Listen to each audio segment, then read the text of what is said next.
Tonight on News 5 Live, the United Democratic Party writes to U.S. Secretary of State Antony Blinken requesting evidence for its assertion that John Saldivar is significantly corrupt. UDP Chairman Mike Perrefit says that Patrick Farber's place in the party is entirely up to him, despite being frozen out of Collet. And 19-year-old William Fox is charged for manslaughter after running over his best friend in Ladyville 6 weeks ago. These stories and more coming up on News 5 Live. It's Brothers Summit 39th anniversary, and that means big savings for all our valued customers. This year, save an extravagant 15% off our most popular products like our entire lineup of decorative paints you know and love, all power tools from our most powerful brands, Simpson generators and pressure washers, all windows, plus our new line of Track automotive batteries, a whopping 20% off all Inco mirrors, plus a whopping 15% to 60% off our Nuvo, Design House, and Westinghouse light fixtures. And don't forget our super yard sale items on clearance. Come in, call or message us today and take advantage of our delivery and curbside pickup options through WhatsApp.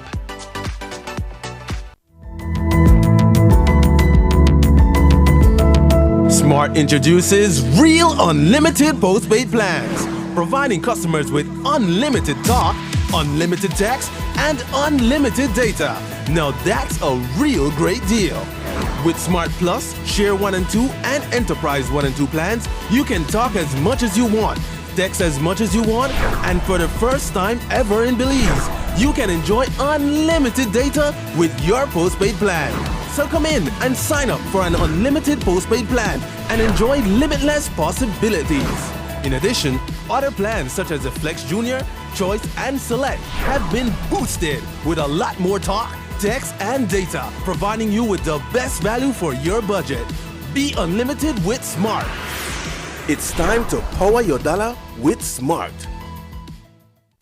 This message is brought to you by the Insurance Corporation of Belize. Please be advised that all claims relating to Hurricane Lisa must be submitted by the 2nd of December 2022. To report a claim, call 224-5328 or 224-5329. Call or WhatsApp 613-0693 or 613-0645. Email icb@icbinsurance.com. Claim forms are available on icbinsurance.com. We are aware that this is your time of need, and we will do our best to efficiently serve you. May God bless you and your family and keep you safe.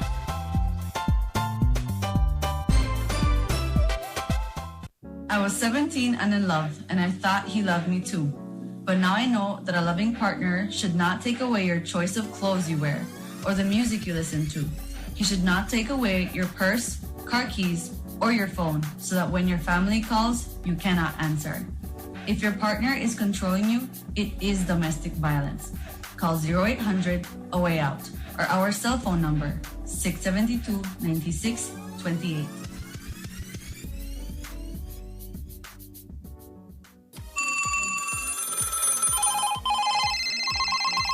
It's that time of the year when all that stands between you and all of this is... Give me five. Give me five. Give me five.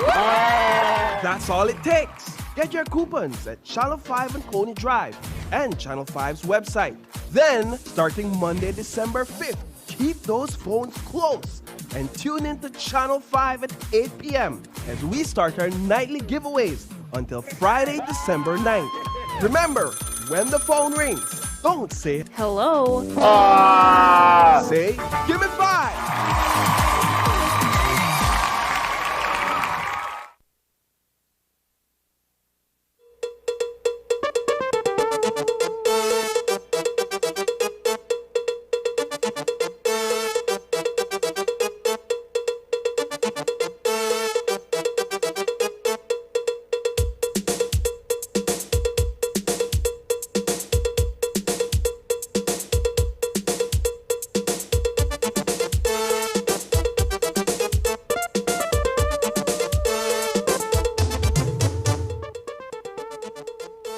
Good evening and welcome to News 5 Live for Tuesday, November 29th. I am Sabrina Daly. The United Democratic Party has written to U.S. Secretary of State Antony Blinken requesting evidence to prove its assertion that former Minister of National Security John Saldivar is in fact a significantly corrupt individual. The correspondence comes several weeks after the three-time Belmopan area representative was designated by the United States government. As a result, Saldivar and his immediate family have been sanctioned from setting foot on U.S. soil. In the wake of that classification, party leader Shine Barrow informed the media last week that a special committee will be convened this Friday, December 2nd, to determine Saldivar's fate as a candidate with ambitions to represent Belmopan as a UDP standard bearer in the next general elections. According to Barrow, the matter involving the allegations brought against Saldivar should be concluded by December 9th. So, is a request seeking proof of Saldivar's so-called corruption a fool's errand given the timeline and the nature of the request? We have a member of our party who is looking to enter into a convention to represent our party, and a designation is given, like the one that was given, not only against him, but his wife, his children, a minor child, everybody except the dog. And so we want to see what evidence they are depending on, or what evidence they use to come to that decision, so that the UDP may look at that evidence and come to our own decision.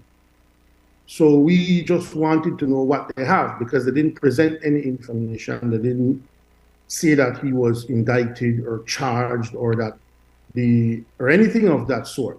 So we want to see what evidence they have, so we as an organization can assess that evidence and think of a way forward. Whether they want to give it or not, we have an obligation to ask for it, because you're making a very serious designation, and purportedly you have information that a particular person acted in a way when they were Minister of Immigration for approximately 3 months. So we want to see what you have. We want to see what they have that not even the Belize police seem to have. You have a PUP government that's been in power for 2 years. They haven't revealed anything that they've seen that was illegal in the department during that time. So if our police doesn't have information that they seem that they can charge with, or the DPP, if the current government doesn't seem to reveal information that they have, I mean, they held a commission of inquiry over a vehicle and 2 chairs.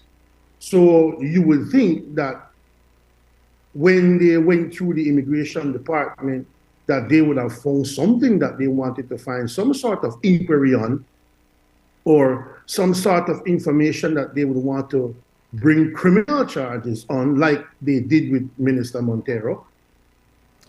Should the U.S. government not honor the UDP's request? What happens next for John Saldivar, whose political future now hangs in the balance amid the grave allegations being made against him? It's an internal matter. If we don't get the evidence from the State Department, then we will proceed to an assessment and a recommendation as to what we think should be in the best interest of the UDP. And to be fair, you use a huge word there, a huge word that sums up all of that mouthful that you just said, which is you're talking about allegation.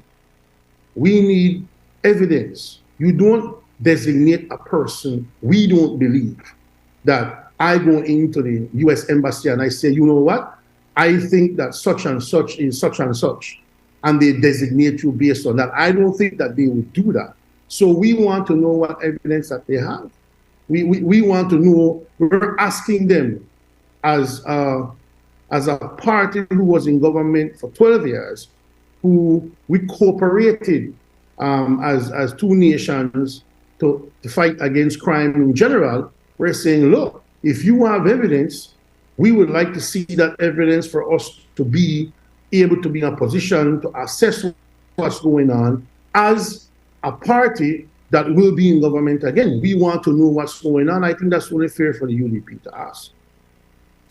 According to UDP Chairman Mike Perifit, whatever decision is derived at by the special committee tasked with deliberating John Saldivar's political future will be done in the best interest of the party. He says that the designation of the former Minister of National Security cannot simply be the result of a bad decision to use a public asset for private purpose. We will have, I'm sure, a lengthy discussion on the matter, and I can tell you that without a doubt, the goal will be to make a recommendation that we believe is in the best interest of the UDP. You have to balance perception with fairness as well. So there will be deliberation, there will be a discussion on the matter, and everybody who will be sitting in that room will have the best interest of the UDP at heart, and we have to take everything into consideration before we make a recommendation. Writing a letter to the US asking them for information is not the biggest of deal, you know. I mean, small thing. It's just one part of what we need to assess overall the situation with this particular person. Where it's not like, oh my God, we wrote to Secretary Blinken. Ooh. I mean, it's not that at all. As we sit as a committee, we have to assess a whole bunch of things, and that's just one part of it. So we'll be looking at as much as we need to look at to come to a decision that's in the best interest of the UDP. I find it hard to believe that if you use a government vessel for a private purpose, I find it hard to believe that on that basis alone, you'll be designated, your wife designated, your children designated, minor child designated. I hardly believe that the designation is based on that. Collet Area Representative Patrick Farber has been frozen out of his constituency by his own party, notwithstanding his track record as a 5-time parliamentarian. The row between the former party leader and the UDP executive has resulted in a relative newcomer being fielded as standard bearer for that division. But where does Farber stand in the mix of it all? Today, UDP Chairman Mike Perifete weighed in on the Farber fiasco, which has gone somewhat dormant in light of the John Saldivar designation. I think a lot of that depends on Patrick Farber. I think even Ian Jones himself had made it clear at one time that he'd be willing to step back. Listen, without saying too much, I believe that the party did everything to make sure that we could make amends with everybody in terms of moving the party in a single direction as a unified force. I don't think that there's anything more we could have done. All I will say is, generally speaking, if a person wants to be a part of an organization, then they have to act like they want to be a part of that organization. You cannot disrespect an organization, then turn around and expect that an organization will make accommodations for you. That's just nature. So where he stands with the UDP, I believe, depends a lot on him. Coming up, the charred remains in Lemonal are that of Owen Tucker Sr.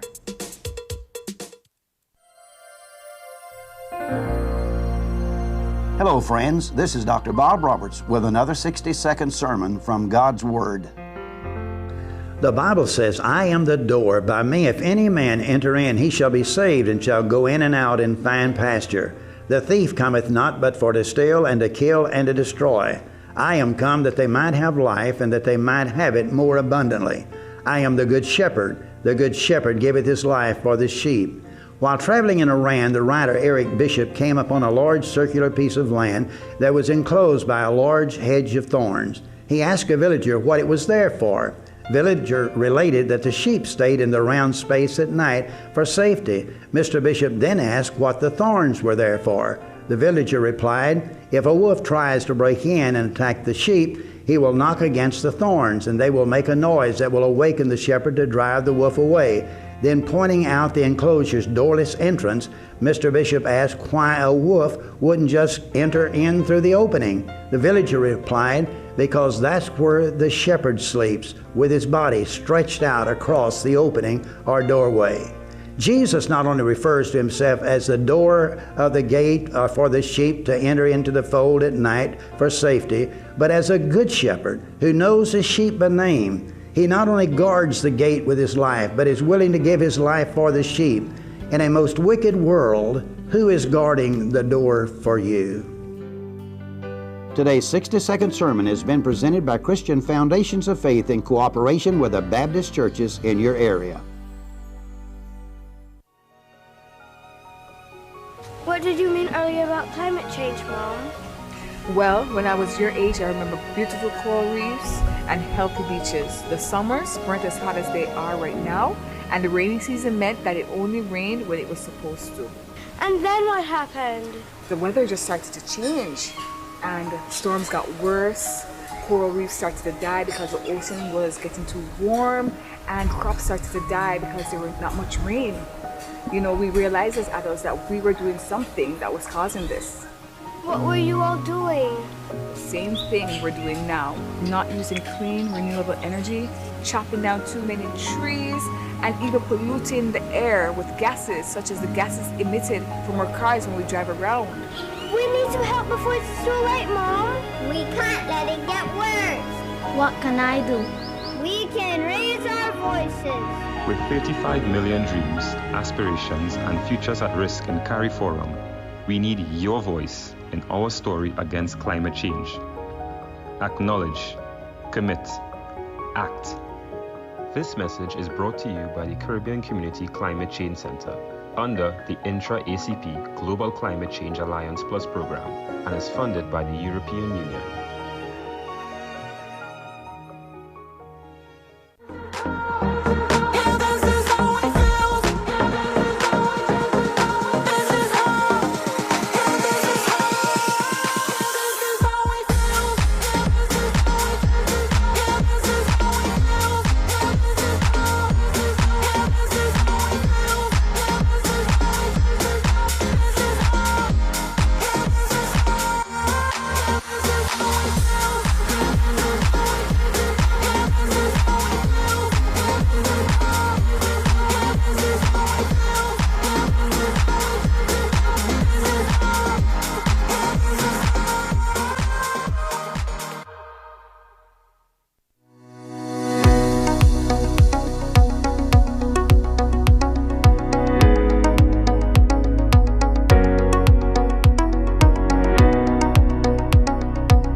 an massive season with massive deals and rewards at Penny's. From now through December 31st, earn double P-Bucks on store-wide purchasing every Friday and Saturday. That's right, 2 times the P-Bucks, which means 2 times the cash back when shopping at Penny's. Plus, get even more rewards with P-Bucks Builders on home goods, tiles, appliances, paints, and lights. And don't forget, there's also massive deals and discounts on tiles and the best brands in paints like Benjamin Moore and BH. Rewards, deals, P-Bucks. You can get it all this massive season only at Penny's, celebrating 75 years of quality and savings.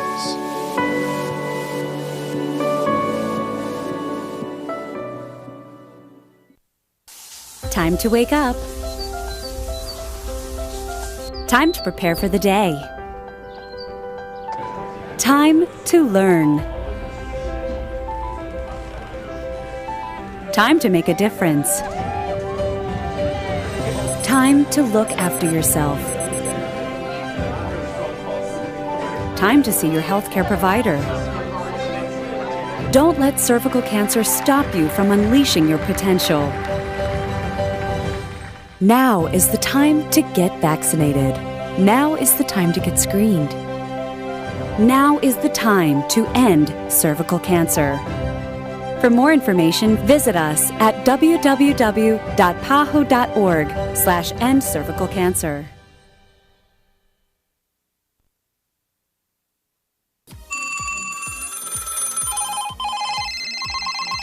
It's that time of the year when all that stands between you and all of this is... Give me 5. Give me 5. Give me 5.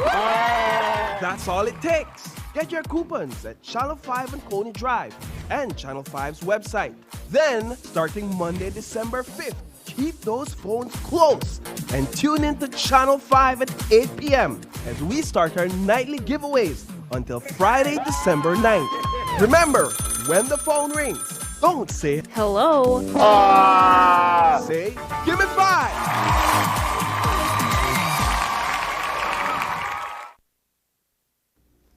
As we reported on Monday, police discovered a body in the Lemonau village, believed to be that of Owen Tucker Sr. The charred human remains were retrieved and transported to the forensic lab, where a post-mortem will be conducted. Today, News 5 revisits the case of the missing man turned murderer. Reporter Dwayne Moody files this report. Police on Monday discovered the body of a man believed to be that of Owen Tucker Sr. The discovery was made just after 2 o'clock while officers were out in the vicinity of Lemonau village in the Belize Rural Valley. The charred remains were in a face-down position about a quarter of a mile in a feeder road off the Lemonau Road. Tucker Sr. was reported missing exactly 1 week ago when he was last seen leaving the Crockland property he owned. The breakthrough of the case began over the weekend. Over the weekend, we had a breakthrough where we had interviewed certain persons and certain informations were obtained. That information we obtained led to the searching of the home of one Mr. Crawford, who resides in Belize City. At the home we found one 12-gauge shotgun, which we believed is the weapon of choice used to murder Mr. Tucker. We have also located an impounded vehicle that was used to move the body from where it was shot to another location. We did process that vehicle.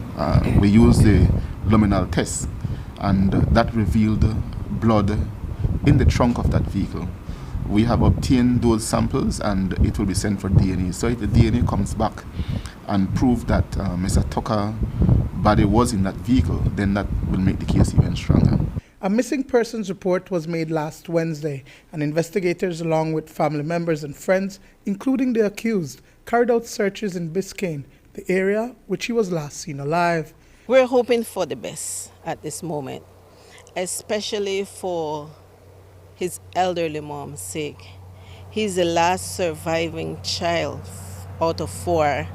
She had lost 3 of her children within an 11-month span, and this is her last surviving child. We're hoping that he would come, we will find him, that he's somewhere, that he will contact us. So he's not a person that leave without communicating some family member. His son, his nieces in the US. This is my first time back here, and I do notice there are residents in the area. It's about what, a mile and a half in. I don't see how would he disappear from there to the entrance here. So something have to happen between leaving and being out here. 40-year-old Jerome Crawford has since been charged with Tucker's murder. Police believe it was over money.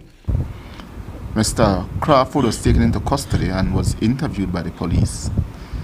He did not cooperate with investigation. But what our investigation is showing so far is that Mr. Crawford had an issue with Mr. Tucker over money. Mr. Crawford is a former employee of Mr. Tucker, and they had some issue over money. Mr. Crawford went to the farm where Mr. Tucker was, and he shot Mr. Tucker with the shotgun and wrapped his body in a rug and took it to dispose of it. Dwayne Moody for News 5. There is still no one charged in connection with the murder of businessman Elvis Polanco in San Pedro last weekend. Police had quickly detained one of their own who was hired by the deceased while he is on interdiction from the Belize Police Department. Investigators had felt that the policeman, who was Polanco's security guard at the bar, was the one who held up Polanco and his common-law wife as they were going home early on the morning of November 19th and robbed them of $12,000. But no charges were ever laid, and the policeman was released. But now Commissioner of Police Chester Williams feels that there is more that can be had from the ongoing investigation against that interdicted officer, and it has to do with the guns that he held custody of. We have submitted to the National Forensic Service the firearm that was found at the home of the police, PC Mortis, along with the expended shells that were found at the scene, to the National Forensic Service again for ballistic testing. May I also say that you would know that when you do get a licensed firearm, that one of the requirements that we have had is that when you come to license the gun for the first time, we have you discharge the gun and we keep expended shell for our database. We have also located the expended shells from Mr. Mortis' licensed weapon. So even though he have not cooperated in terms of handing in his licensed weapon or telling us where it is, we have the expended shells from his weapon. And so those expended shells was also sent to the National Forensic Service.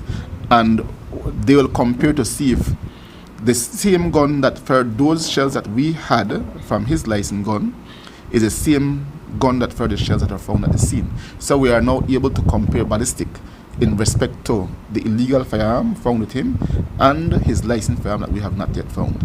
So we're hoping that we will be able to get a breakthrough once the ballistic tests return.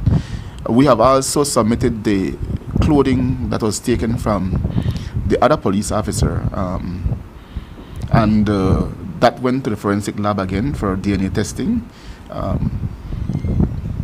That will be sent along with the blood samples from the deceased as well as blood sample from the wife.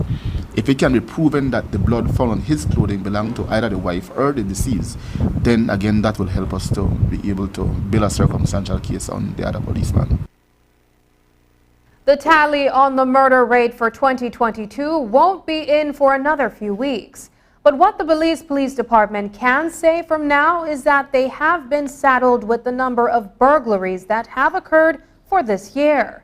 Today, Commissioner of Police Chester Williams cautioned property owners to take more care how they secure their place when they leave. Burglaries are killing us. Unfortunately, it have my stats looking bad. But at the end of the day, to prevent burglaries requires more than the police. Many of these burglaries are as a result of carelessness on the part of homeowners. And so homeowners need to do more in terms of securing their property their homes when they leave. Neighbors need to do more in terms of looking out for each other. You find that sometimes a neighbor left and the other neighbors don't know. And so when you say light on and things happen at the house, you think that your neighbor the day. When you realize a thief made the day. But if you had said to your neighbor that you're going away for 2-3 days, if they were to see someone at the house, then that would send an alarm to them that perhaps it is thieves and would alert the police. And so it has a lot to do with more than just policing. What we will do for the Christmas season is to do a burglary campaign. We'll create some flyers and we'll have our community policing officers, and even when we do our weekly meet and greet, go out and issue these flyers and talk to people and see how best they can help to secure their properties. 41-year-old Devin Jones has been charged with attempted murder, almost 8 years following an incident in Belize City, during which a man was crushed by a vehicle on Freetown Road. Jones, a resident of Rayburn Ridge, got into a heated argument with another customer outside of Lychee Restaurant back in 2014, which ended with Francis Gill being crushed into the wall of the building. Gill, who is now deceased after being gunned down in a separate incident, ended up losing his leg. Today, Jones appeared before Justice Ricardo O'Neill Sandcroft, where the initial charges of aggravated assault and maim were upgraded to attempted murder. The matter itself has been languishing before the court for several years. Sentencing has been deferred to December 6th. Mr. Jones was initially charged with maim and aggravated assault. At some point when the matter was brought up to the Supreme Court, the charges were elevated to attempted murder. Today, when at the beginning of our hearing, we came to this realization, which, as you know, caused significant confusion for the court. Thankfully, however, after discussions with the prosecutors, we came to an agreement, and my client, Mr. Jones, after receiving legal advice, agreed to plead guilty to the lesser charge of dangerous harm. And so with that plea, the court has made the indication, although not having finalized as yet, that it would result in a fine. And so, of course, as you know, attempted murder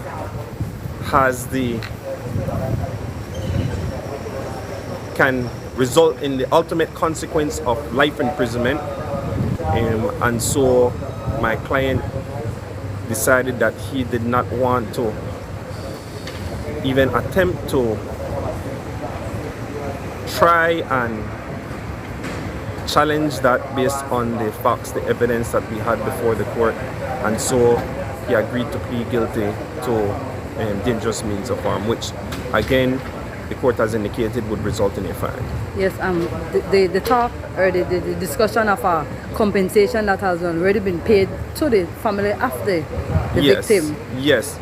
There was a discussion that it would also include, or would have in the alternative resulted in a compensation, but because there was a civil matter before which was not handled by myself, and that there was a ruling against my client in that matter, that they would no longer need to consider the matter of compensation, but rather it would be a fine.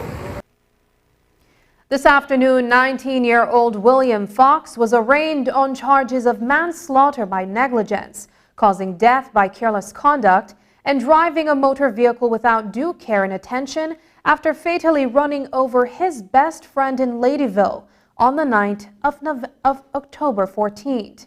The tragic accident happened between miles 11 and 12 on the Philip Gosen Highway when Thompson rode a motorcycle towards his home. Fox, a 19-year-old delivery man, was granted bail in the sum of $10,000 and is set to return to court on January 30th, 2023. After the break, an update on teachers affected by Hurricane Lisa.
Motorcycles are much smaller than vehicles, which makes it difficult to judge how fast they are going and difficult to see on the road. Motorists often miss oncoming motorcycles and bikes, which can have deadly consequences for riders. Avoid distractions while driving. Stay focused on the road. When making a turn, look once for vehicles and pedestrians, and look twice for motorcycles and bikes. Again, it is look once, look twice, think bike. Remember, it pays to get it right with RF&G Insurance, a Road Group company.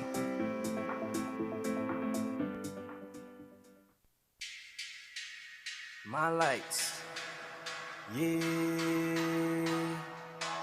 Go to my lights, go to my lights. You gotta go to my lights, yeah. I wanna shine, shine, shine, shine. I hit my lights cause that's my plan, plan, plan, plan. My lights have your favorite brand, brand, brand, brand. Just come with nothing in your hands, hands, hands, hands. My lights, and it goes on and on and on. It goes on and on and on, yeah. I wanna celebrate with my lights, sing yeah, yo, baby let's go. My lights, I wanna celebrate with my lights, sing yeah, yo, baby let's go. We going to the store, but we gon' do right. We gon' light a life, only with my light. We going to the store, but we gon' do right.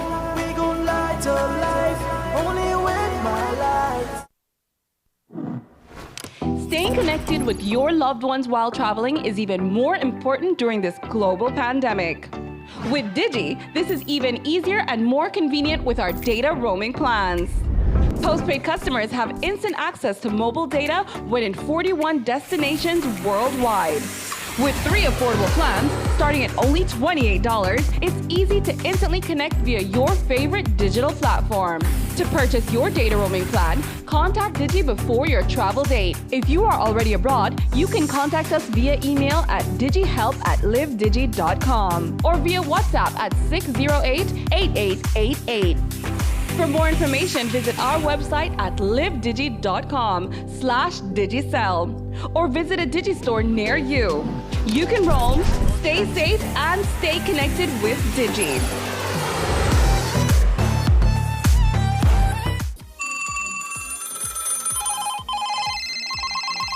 It's that time of the year when all that stands between you and all of this is... Give me 5, give me 5, give me 5! That's all it takes. Get your coupons at Channel 5 and Coney Drive and Channel 5's website. Then, starting Monday, December 5th, keep those phones close and tune in to Channel 5 at 8 p.m. as we start our nightly giveaways until Friday, December 9th. Remember, when the phone rings, Don't say hello. Say, give me 5. It's here! Introducing Cellular World's virtual store, providing you with an easy and reliable way to shop conveniently, anytime, anywhere. It's easy as click, chat, and shop. Simply add us to WhatsApp at 615-5141 and chat with any of our virtual shopping experts to inquire about your desired products. Place your order, arrange your payment via bank transfer, choose your preferred shipping method, and enjoy your purchase upon receipt. Start shopping at Cellular World's virtual store, and you will be entered to win cash and other prizes daily. And that's not all. Take advantage of our exclusive virtual shopping promotions, more prizes, and surprises. So don't delay. Add us to WhatsApp and start shopping virtually today. Cellular World. Low prices, more choices. Taking its name from the venerable father of the nation, the George Price Highway stretches 77 miles from Belize City to Benqueviejo. Originally built in the 1930s, this cross-country highway system is the artery that links Belize to Central America at the western border with Guatemala. That connection facilitates overland trade, supporting Belize's economic development. Winding its way across the scenic countryside, the George Price Highway from Roaring Creek to Esperanza has been fully reconstructed to meet international standards, with particular emphasis on road safety. A shorter and hassle-free commute is best enjoyed when everyone obeys the traffic laws. To reduce the number and frequency of road traffic accidents, it means that a seatbelt must be worn at all times and the speed limit observed when traveling along the highway. It also means that pedestrians must use sidewalks and crosswalks where available. Buses should only board and discharge passengers at a designated bus stop. Road safety is everyone's responsibility. It begins with you.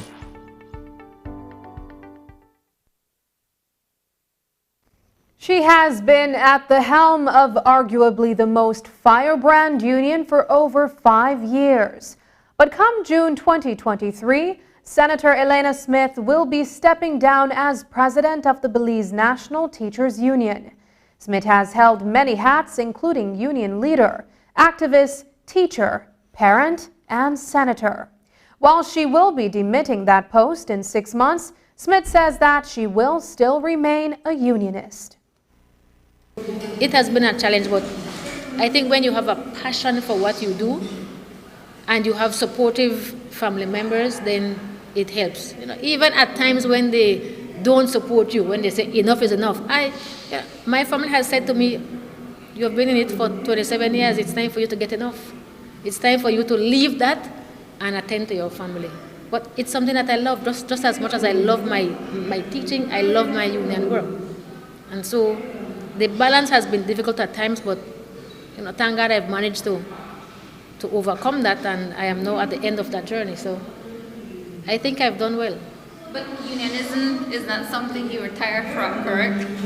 Of course not. Of course not. I mean, just as they say, once a teacher, always a teacher, that stays in you because you have the passion for it. And so while you may not be in the leadership position, you are still going to be active and involved in the movement because it's something that you believe in. So I don't know when I will retire from it.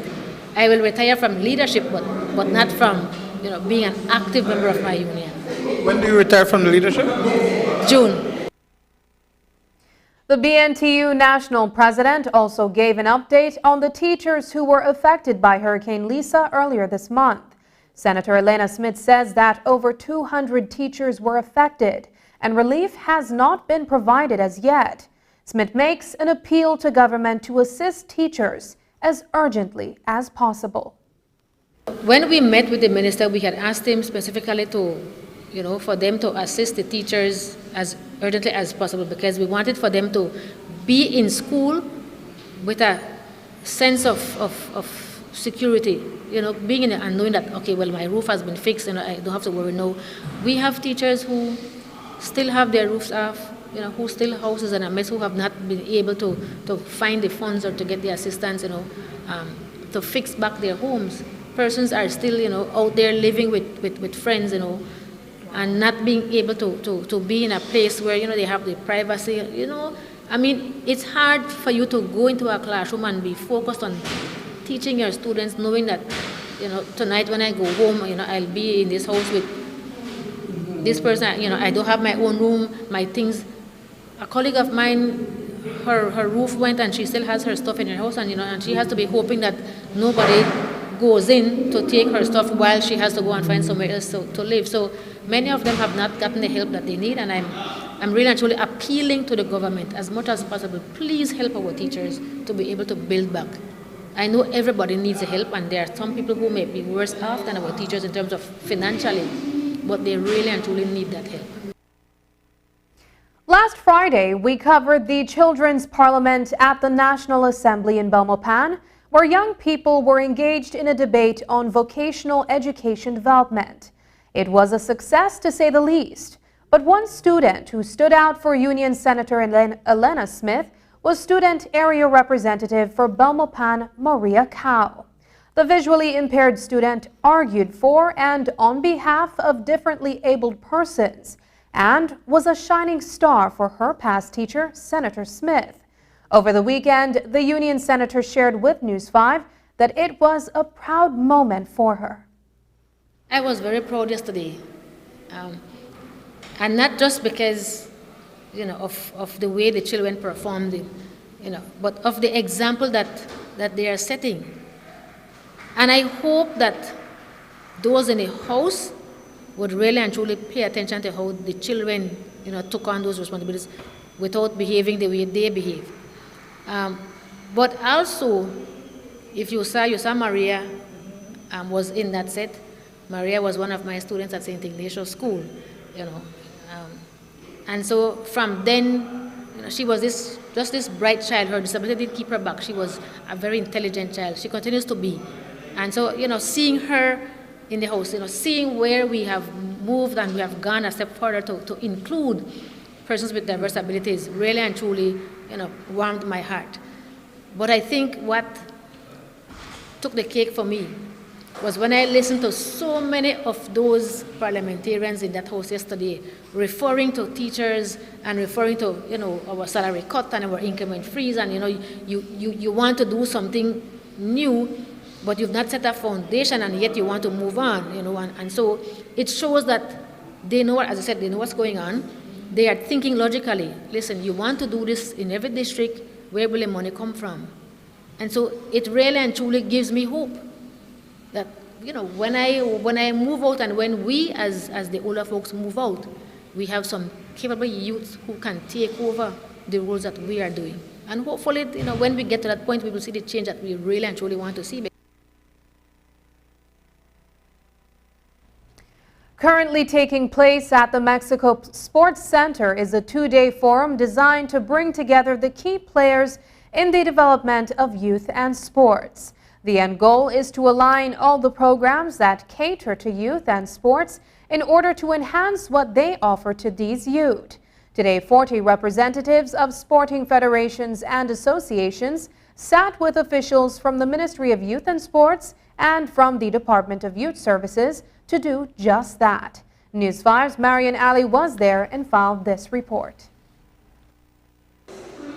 Representatives from the Ministry of Youth and Sports, the various youth sporting federations across the country, and the Department of Youth Services are meeting today and on Wednesday to combine efforts to maximize opportunities for youth's potential in sports.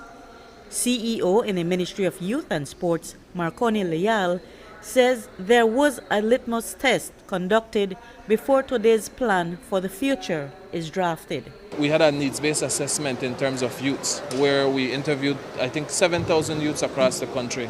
And some of the key things that youths are saying that they need, that's the focus. So what is it that our youths need in order to hone their skills in the various disciplines? We want to develop a national youth sector strategy framework plan. And secondly, we want to develop a national youth in development action plan. And the process for doing those is to coordinate with other youth agencies, bring them together so that we could synchronize our efforts.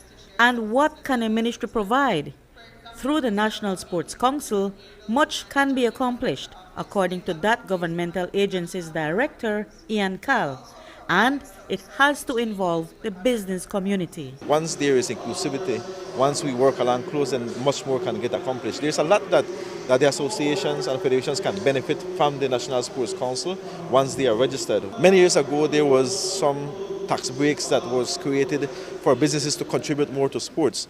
That, for some reason or the other, has died significantly. We want to revive that. We want to ensure that the business community is more involved and they can sponsor these young athletes, these associations and federations, and work along with the associations and the Sports Council. On Wednesday, the event will focus more on the sporting disciplines that are expected to see greater enhancements as a result of the joint effort. Reporting for News 5, I'm Marian Ali. When we return, Korea provides technical assistance to help Belize transform public transport sector. I had a black dog. His name was Depression. Whenever the black dog made an appearance, I felt empty and life just seemed to slow down. He could surprise me with a visit for no reason or occasion. The black dog made me look and feel older than my years. When the rest of the world seemed to be enjoying life, I could only see it through the black dog. Activities that usually brought me pleasure suddenly ceased to. He liked to ruin my appetite. He chewed up my memory and my ability to concentrate. Doing anything or going anywhere with the black dog required superhuman strength. At social occasions, he'd sniff out what confidence I had and chase it away.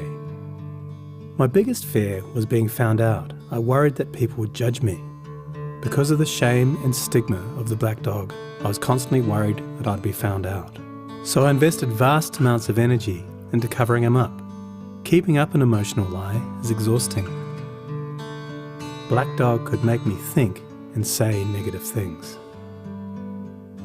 He could make me irritable and difficult to be around. He would take my love and bury my intimacy. He loved nothing more than to wake me up with highly repetitive and negative thinking. He also liked to remind me how exhausted I was going to be the next day. Having a black dog in your life isn't so much about feeling a bit down, sad or blue. At its worst, it's about being devoid of feeling altogether. As I got older, the black dog got bigger and he started hanging around all the time. I'd chase him off with whatever I thought might send him running. But more often than not, he'd come out on top. Going down became easier than getting up again.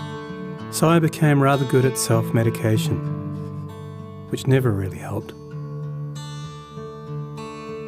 Eventually, I felt totally isolated from everything and everyone. The black dog had finally succeeded in hijacking my life. When you lose all joy in life, you can begin to question what the point of it is. Thankfully, this was the time that I sought professional help. This was my first step towards recovery and a major turning point in my life. I learned that it doesn't matter who you are, the black dog affects millions and millions of people. It is an equal opportunity mongrel. I also learned that there was no silver bullet or magic pill. Medication can help some, and others might need a different approach altogether. I also learned that being emotionally genuine and authentic to those who are close to you can be an absolute game changer. Most importantly, I learnt not to be afraid of the black dog, and I taught him a few new tricks of my own. The more tired and stressed you are, the louder he barks, so it's important to learn how to quiet your mind. It's been clinically proven that regular exercise can be as effective for treating mild to moderate depression as antidepressants, so go for a walk or a run and leave the mutt behind. Keep a mood journal. Getting your thoughts on paper can be cathartic and often insightful. Also keep track of the things that you have to be grateful for. The most important thing to remember is that no matter how bad it gets, if you take the right steps, talk to the right people, black dog days can and will pass. I wouldn't say that I'm grateful for the black dog, but he's been an incredible teacher. He forced me to reevaluate and simplify my life. I learnt that rather than running away from my problems, it's better to embrace them. The black dog may always be part of my life, but he'll never be the beast that he was. We have an understanding. I've learned through knowledge, patience, discipline and humour, the worst black dog can be made to heal. If you're in difficulty, never be afraid to ask for help. There is absolutely no shame in doing so. The only shame is missing out on life.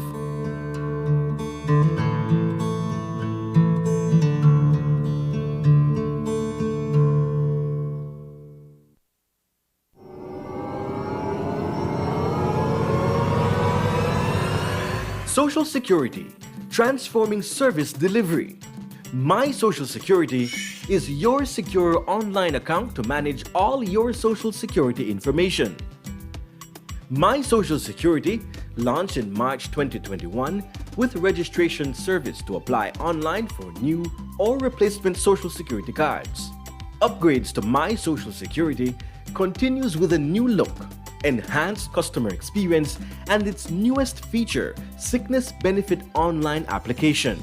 With My Social Security, you can create your account, log in, and take control of your Social Security information. This includes applying for a new or replacement Social Security card for yourself, child, or dependent, make appointments online, and submit your complete sickness benefit claim package. Our customer care team is here to provide you, our valued customers, with real-time support. Connect with one of our customer care agents through direct messages on WhatsApp, Facebook Messenger, or live chat, or follow our YouTube channel for more information, tutorials, and guides. A complete 360 view of your Social Security information is coming soon, which includes a new employer portal for employers, businesses, and self-employed persons, contributions history and statements, all SSB benefits, medical portal for registered doctors, and fingerprint enrollment all in one place. Social Security at your fingertips. The significant enhancement of service delivery to you is here. My Social Security.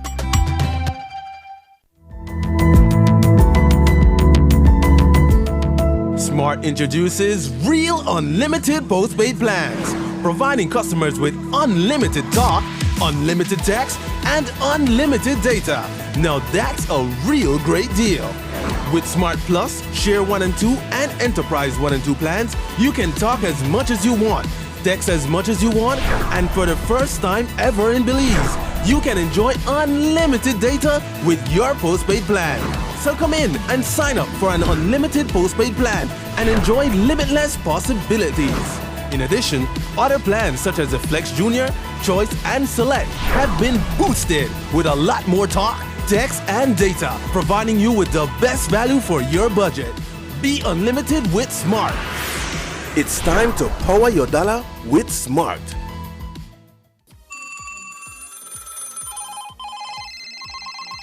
It's that time of the year when all that stands between you and all of this is... Give me five, give me five, give me five! That's all it takes. Get your coupons at Channel 5 and Coney Drive and Channel 5's website. Then, starting Monday, December 5th, keep those phones close and tune into Channel 5 at 8 p.m. as we start our nightly giveaways until Friday, December 9th. Remember, when the phone rings, don't say hello. Say, give me five.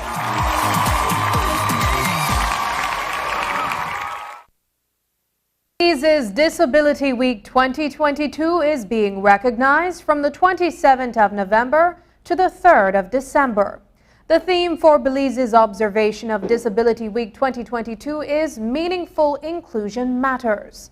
To kick off the week, a church service was held at St. John's Cathedral in Belize City, as well as a church service in Orange Walk. On Monday, the Belize Assembly for Persons with Diverse Abilities, BAPDA, launched its donation appeal boxes in various locations across Belize City. There are several other activities planned for the week, including a parade on Friday. We spoke with Marshall Nunez, the coordinator of the Disability Desk at the Ministry of Human Development. I want to appeal to the public on BAPDA's behalf. Anywhere that you see the BAPDA appeal box, please give generously. It is very challenging, but I think using the WHO numbers, about 15 to 20% of our population are persons who are living with disability. Hence the need for the level of public awareness and advocacy that we need. And so this week is going to accentuate that and highlight the awareness and bringing forth the need for inclusivity and awareness, participation, inclusion, non-discrimination, empowerment of persons who are living with disabilities. There are several other events. I think the stakeholder organizations, including the Special Education Unit of the Ministry of Education, they are collaborating with the SPED officers across the country, and they are doing events, many of it within the schools. What we have formed is called the Municipal Disability Leaders. Every one of the municipalities, the 9 municipalities in the country, has one counselor given the portfolio of disability service, and each of them are organizing events within the respective municipality. The Disability Desk, in collaboration with Stella Maris, we are organizing a parade for Friday. The parade in Belize City will commence at 10 o'clock. It starts from the Shell one-stop roundabout at the corner of Central American Boulevard and Cemetery Road, and it meanders itself along Cemetery Road over Pongyard Bridge, Orange Street, and culminates at the Battlefield Park on Albert Street. Chief Executive Officer Marconi Leal told us about what a delegation of transport officials went to do at a week-long technical meeting in South Korea last week. He said it all seeks to transform the public transportation sector, and aside from getting new and modern buses, technical assistance and capacity building are also key components of that upgrade. We had the IDB project where IDB funded based on the Comprehensive National Transport Plan. That plan spoke about capacity building within the department. And so over the past 2 years, we had Integral and some key consultancies supporting us with routing and scheduling, supporting us with updating our laws. And so a part of that was capacity building. So what it allowed us to look at new technologies, but at the same time look at technologies that we can implement in Belize to support us with routing and scheduling, to support us with ticketing system. So there was a lot of technology and innovation that we saw, but at the same time we saw a lot of ways that we can implement things in Belize, because if we all know that South Korea is one of the top countries in the world optimizing at a national level and even at the municipal level the different solutions that these different cities are launching. The Ministry of Blue Economy, in collaboration with the Food and Agriculture Organization of the United Nations and the Green Climate Fund, will be hosting its 2022 Blue Economy Climate Resilience Forum and Blue Economy Fair on Thursday and Friday. There will be a host of guest speakers at the event to engage in panel discussions on topics related to marine and spatial planning, the role of vulnerable groups in the blue economy, and the climate resilience nexus. It's a free event open for the entire public, and it promises to spread greater awareness on where Belize stands with its blue economy and climate vulnerabilities. We spoke with Jeffy Gomez, the GCF National Project Consultant at FAO, about the forum. The 2022 Blue Economic Climate Resilience Forum main objectives includes to harness opportunities of our seas, lagoons, and rivers in order to improve the lives of women, youth, and indigenous groups. That's one objective. The second objective is to establish a basic understanding and a link when it comes to women or gender and climate change when it comes to relation to the blue economy. And the third objective is basically to share professional and entrepreneurial information when it comes to blue economy sectors, which include the coastal zone and the fisheries sector of Belize. On day one of the event, which should be on December 1st, 2022, from 9 a.m. to 2:30 p.m., we will have 3 panel discussions. And of course, in the beginning, we'll have the remarks by the NDA. We will have remarks by FAO representative here in Belize.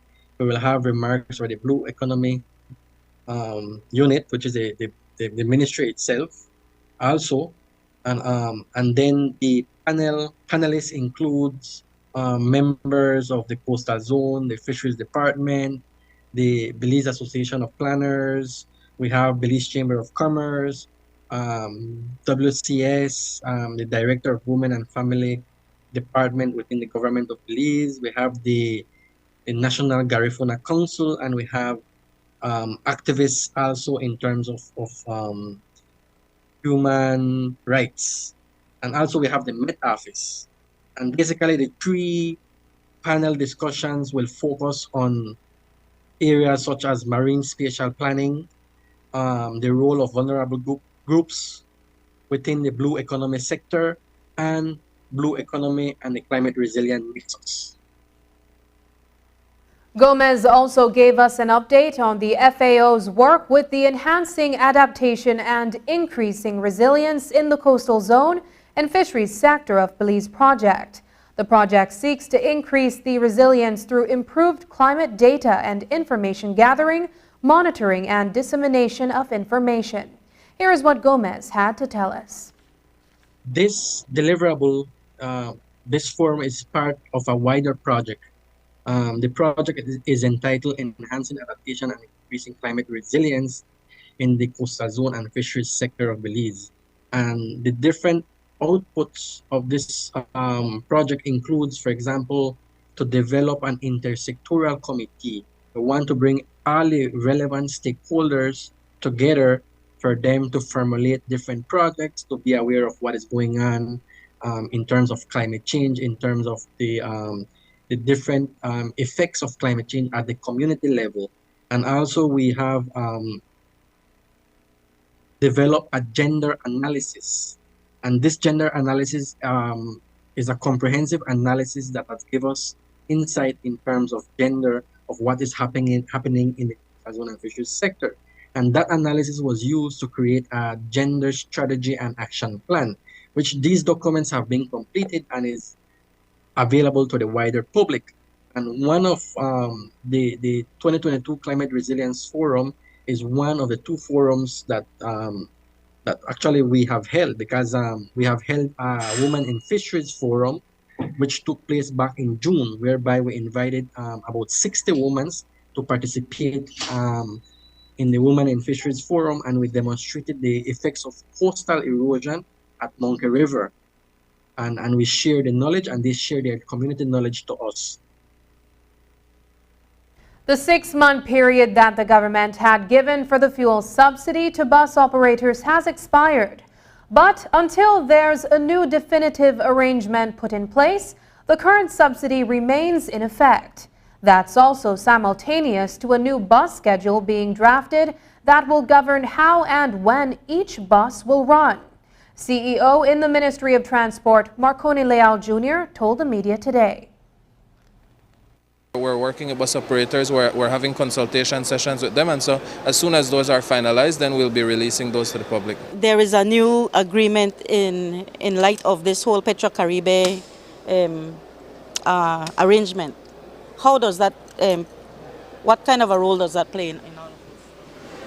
I think that's something that we're now going to need to review, and understanding the parameters and the opportunity that we will have with that. But to say that anything exists, that new agreement is new, and so from the Department of Transport standpoint, that's something that we're going to have to be working on. Leal says the Department of Transport will ensure that when the new bus schedules are out, the overcrowding of buses on holidays, such as what happened on November 19th, will not occur. Just ahead, Orange Walk Tacos Fest makes a comeback.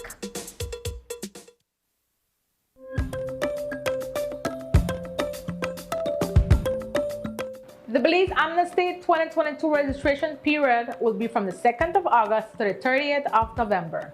Are you ready? While we prepare, let's clear up a few misconceptions about Amnesty 2022. If my application is not approved, will I or my family face deportation? No, Amnesty 2022 is instead an opportunity for you and your family to call Belize home permanently. Is payment required upon submitting my application? No, payment is only required after approval of your application. Will Amnesty 2022 be giving away citizenship? No. If you're eligible for Amnesty, applying means you have an opportunity to gain permanent residency in Belize. To find out if you are eligible and how to apply, we invite you to log on to www.immigration.gov.bz. Belize Amnesty 2022. Let's continue to build Belize together.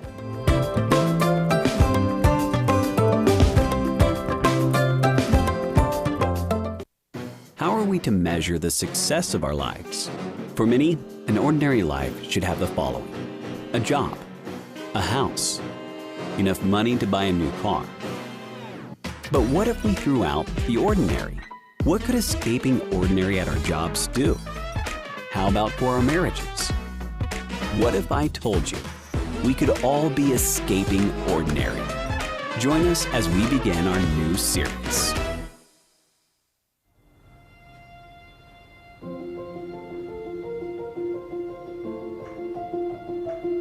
I will be there. Thank you so much. Why are you so excited? Let me tell you a secret. I just got off the phone with Santa.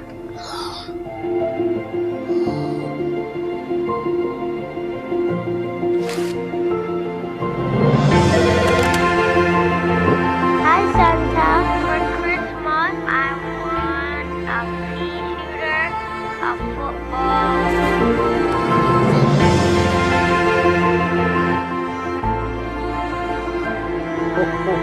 iPhone and a makeup for Christmas.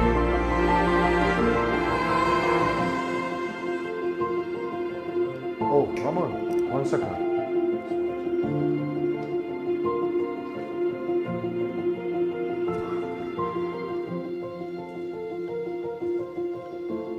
We just learned that Santa's phone number has just been revealed. The number is 227-7132.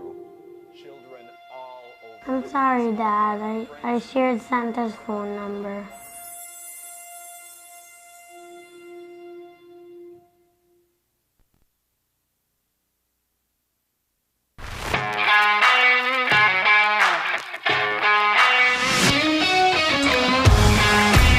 Messi! Off goal! What a goal from Leo Messi! What an incredible strike from Leo Messi!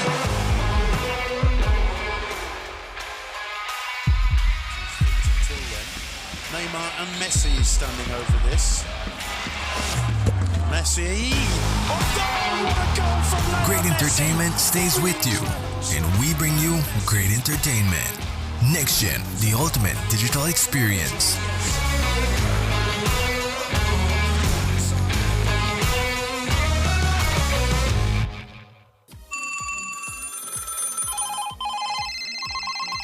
It's that time of the year when all that stands between you and all of this is... Give me 5. Give me 5. Give me 5. That's all it takes. Get your coupons at Channel 5 and Coney Drive and Channel 5's website. Then, starting Monday, December 5th, keep those phones close and tune in to Channel 5 at 8 p.m. as we start our nightly giveaways until Friday, December 9th. Remember, when the phone rings, don't say hello. Say, give me 5.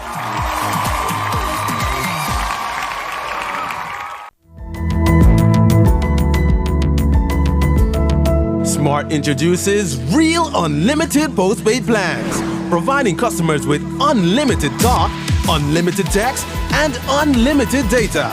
Now that's a real great deal. With Smart Plus, Share 1 and 2, and Enterprise 1 and 2 plans, you can talk as much as you want, text as much as you want, and for the first time ever in Belize, you can enjoy unlimited data with your postpaid plan. So come in and sign up for an unlimited postpaid plan and enjoy limitless possibilities.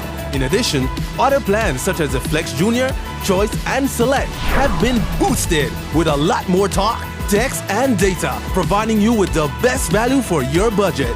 Be unlimited with Smart. It's time to power your dollar with Smart. The Orange Walk Tacos Fest returned after being on pause for 2 years due to the COVID-19 pandemic.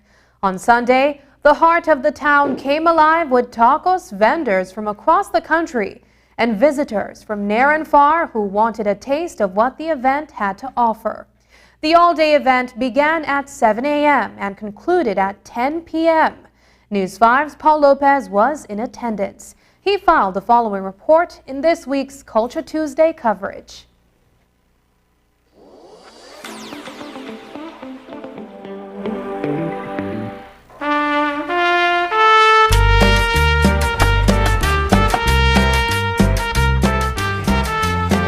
The Orange Walk Tacos Fest is an annual food festival held in Orange Walk town.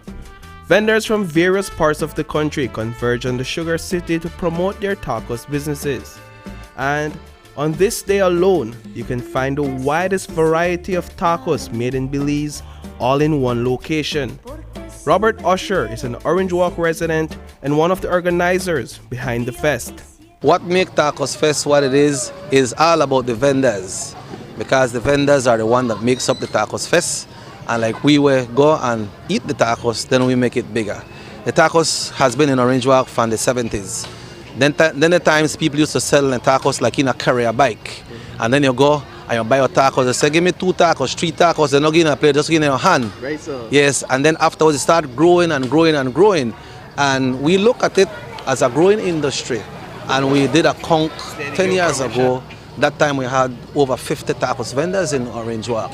So they have so many fests across the country, so why not a tacos fest? Our first stop was Shepherd's Smoked Foods.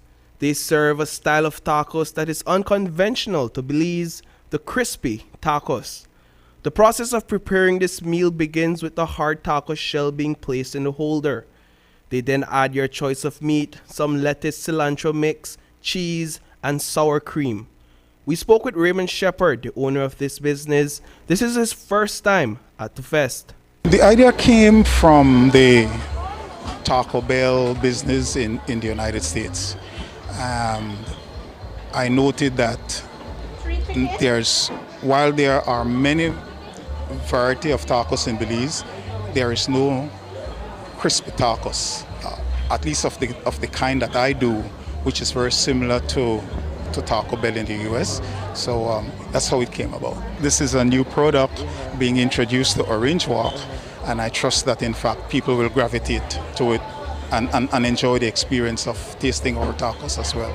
And from the newcomers to the long-standing Tacos Fest fans, Francisco Chata, the owner of Francisco's Tacos Place, has been selling Mexican-style tacos for the past 30 years. Influenced by neighboring Mexico, Francisco's Mexican-style tacos is prepared by first heating the soft corn tortilla on an oil skillet. That same skillet is then used to reheat the pre-cooked meat, your choice of beef and pork. Both are combined and garnished with cabbage, onion, tomatoes, and a bit of pepper sauce for that added kick.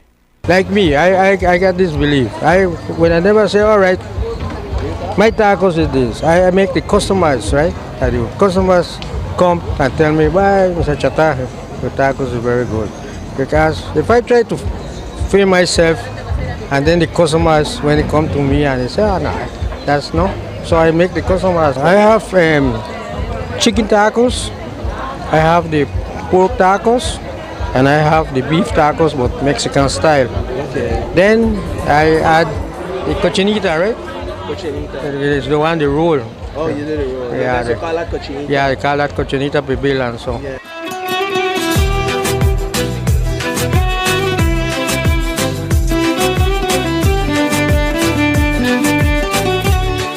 Annually, thousands travel from across the country to Orange Walk to attend this festive event.